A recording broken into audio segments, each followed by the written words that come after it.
Morning, everybody. Congratulations, Brian. As we kick off right now, the first step on a peaceful transition begins today. President-elect Donald Trump travels to the White House this morning to meet with President Obama, and we will have live coverage. Morning, everybody. I'm Bill Hemmer. Hope you got some sleep, America. We did, and we're fresh again. How you doing? Yeah, we're ready to go. Morning. Good morning to you. See you. Good morning, everybody at home. I'm Martha McCallum. So, as you know, this is a tradition that kicks off the transition of one government to the next in this country as we wait to see what kind of president Donald Trump will be. We get started this morning with Peter Doocy, who is following Mr. Trump when he arrives in Washington this morning. We'll see him as the movement begins here in New York, headed in Peter's direction. So, how much does President-elect Trump have on his plate when he gets there today, Peter?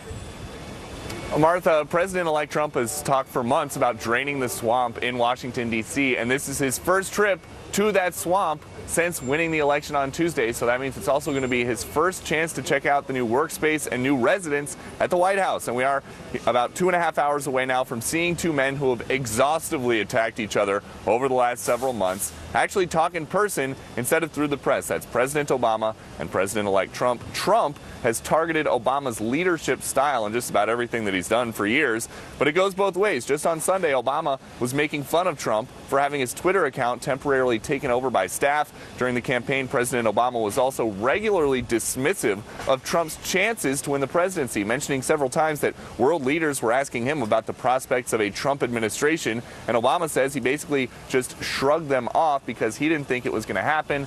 But it happened, and here we are, number 44 and number 45 together in the Oval Office. Martha? I mean, it's fascinating to watch all of this unfold. I think so much of it is just sinking in for everybody across the country. So after the White House, where does he go from there, Peter?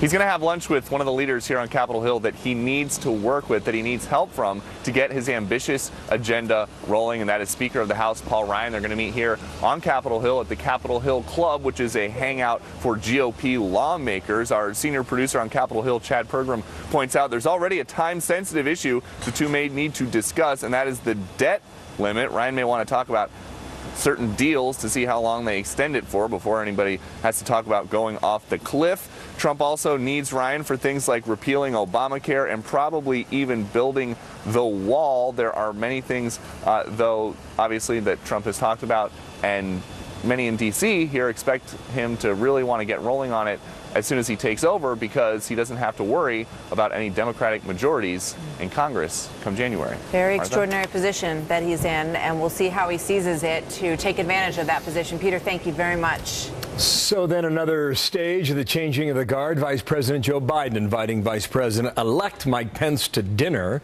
saying that he's available to answer any questions he might have. Biden assuring Pence that he would do whatever he can to make the transition as smooth as possible. Also, Michelle Obama will meet the incoming First Lady, Melania Trump, today at the White House residence, and we will watch all of that for you throughout the morning here.